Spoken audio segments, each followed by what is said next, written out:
really know what's going on in your refrigerator, in your vegetable bins, chances are maybe you do and maybe you don't.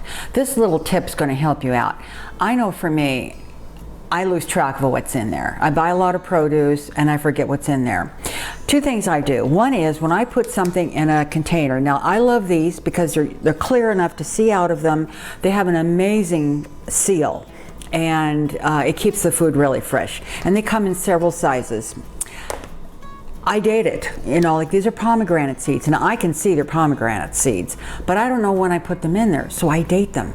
So I know that I'll say, oh gosh, these were done on the 25th, it's now the 15th of November, you know.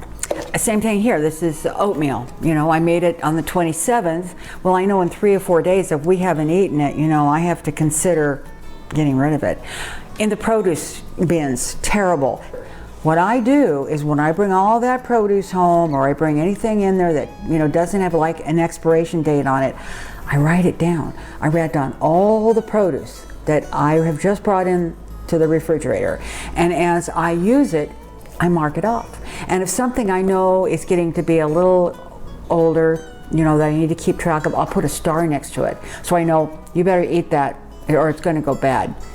This inventory system is really the way to go. As far as I'm concerned, I absolutely love it. So I'm hoping that these tips will help you have a more organized kitchen. And if you think this was a valuable tip, give me a thumbs up and we will see you later. Thanks a lot. Bye-bye.